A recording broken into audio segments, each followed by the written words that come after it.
Have you seen this movie before? Did you recognize who this person is?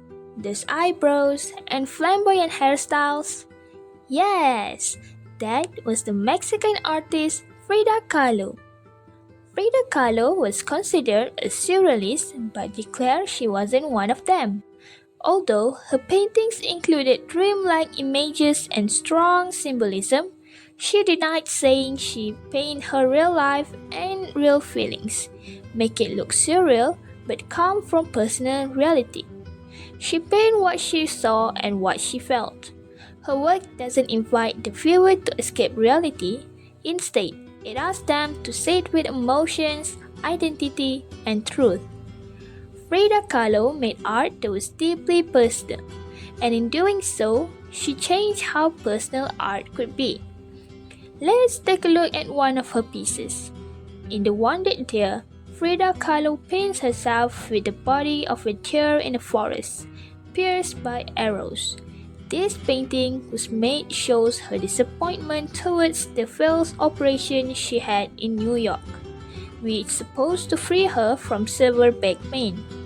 A human face on an animal body is not realistic, and that unreal combinations is a key feature of surrealist art.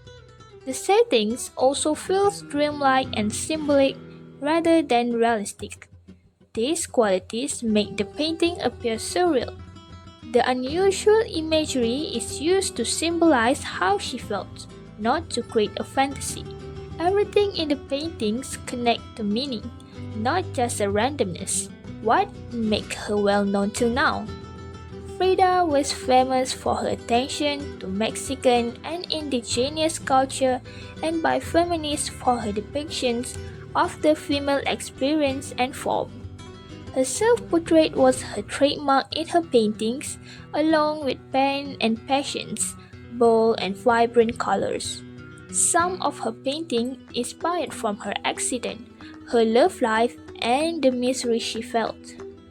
She painted herself honestly, not in a glamorous way, but how she portrayed or showed emotion that people usually hide, such as pain, strength, loneliness, and identity.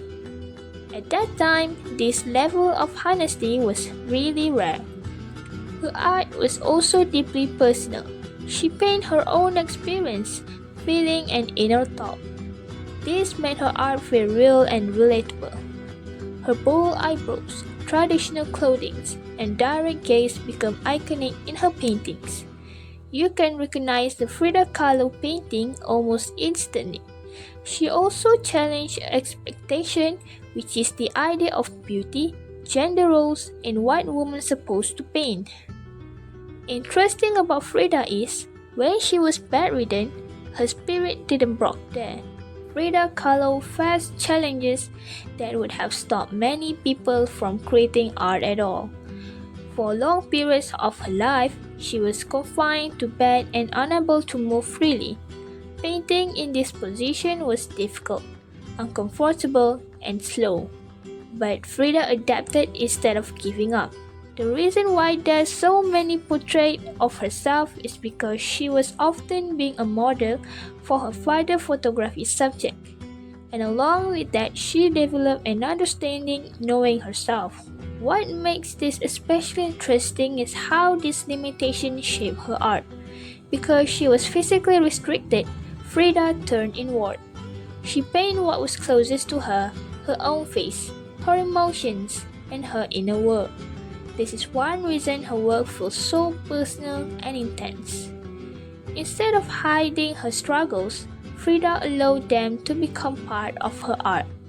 Painting, while bedridden, forces her to slow down, reflect, and focus deeply. Her limitation becomes a source of creativity rather than a barrier. That's all from me. Thanks for watching.